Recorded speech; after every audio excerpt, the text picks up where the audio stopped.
Heat exhaustion. On day 2, even in the shade, it was still too hot to do anything productive. So many little animals around.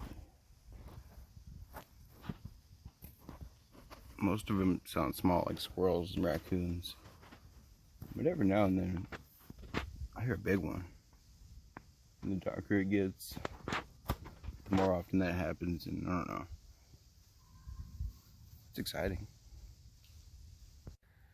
What is that? It's a little fuzzy insect made out of fuzz.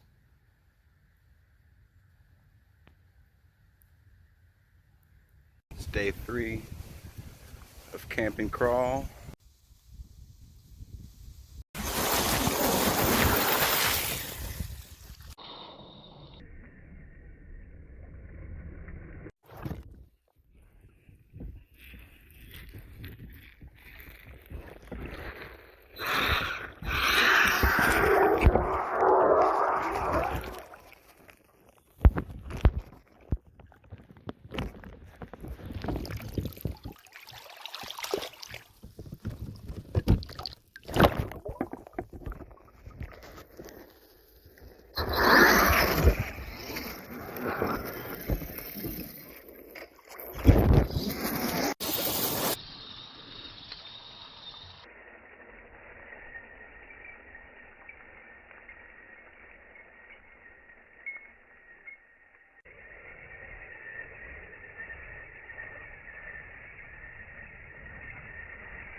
As my afternoon came and went, I anxiously continued to monitor the weather. Luckily, all the storms missed me by about a mile, but I was trying to get the storms, so I guess it was pretty unlucky for me.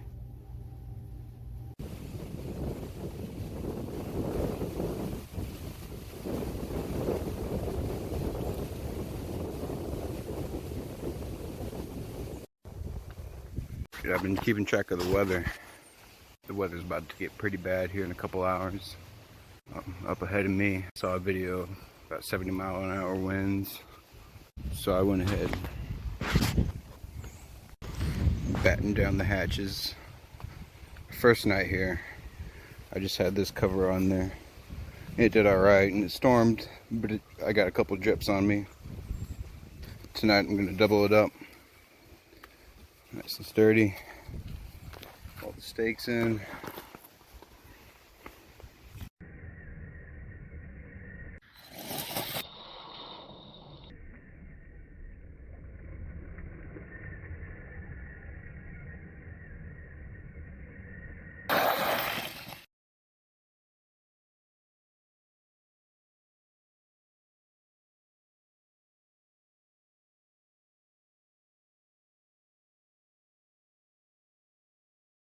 For the year, I try to get some dedicated underwater footage.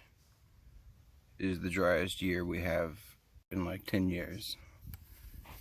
Thankfully, it's going to storm again, like I said. Hopefully that's going to give us some rain. That's all I could think of for now. So after being out there for 3 days in a row, 3 nights in a row, it was just too hot to get anything done.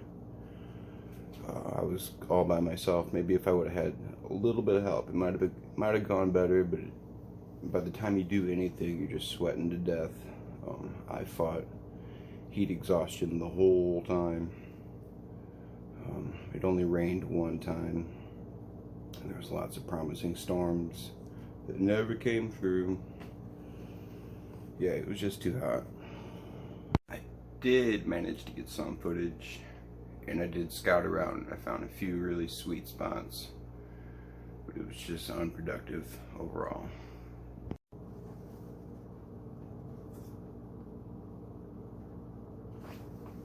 Next time.